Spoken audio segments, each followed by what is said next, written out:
Welcome back, everybody. Today, I'm going to teach you how to register fixed assets in Xero. This is essential for tracking the value of your business equipment, vehicles, and other long-term assets, helping you manage depreciation and maintain accurate financial records. Let's get started. First, you'll want to open your browser and navigate to Xero.com. Once you're on the Xero homepage, make sure you're logged into your account. After logging in, direct your attention to the top navigation bar where you'll see several options.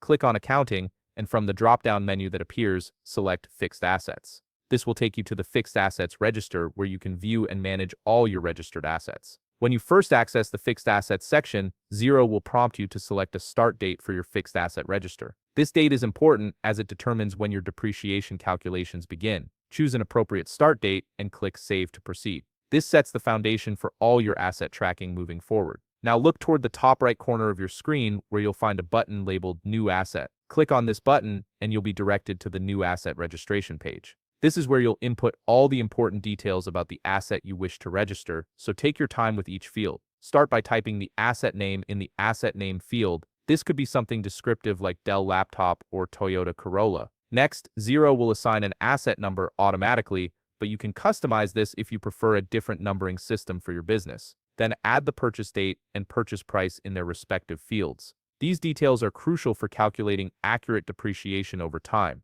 Next, you'll need to select the asset type from the drop-down list. Xero provides several categories such as office equipment, vehicle, machinery, and more. Choosing the correct type ensures that the asset is classified properly in your financial reports. After that, enter the purchase date in the corresponding field. This is the date when you acquired the asset, and it's important for determining the depreciation timeline. Then enter the purchase price in the cost field. This represents the total amount you paid for the asset, including any additional costs like delivery or installation. Now comes the depreciation setup. Select the depreciation method from the available options. Most businesses use the straight line method, which spreads the depreciation evenly over the asset's useful life. Depending on the method you choose, you may also need to select the averaging method as required. This determines how depreciation is calculated in the first and last years of the asset's life. Next, click on Assign to Account and select the Assets Control account from the list. This is typically something like Fixed Assets-Non-Current, which groups similar assets together in your chart of accounts. This step ensures that the asset appears in the correct section of your balance sheet. Finally, once all the details are filled in and you've double-checked everything for accuracy, click Register to add the asset to your Fixed Assets Register. The asset will now be tracked in Xero,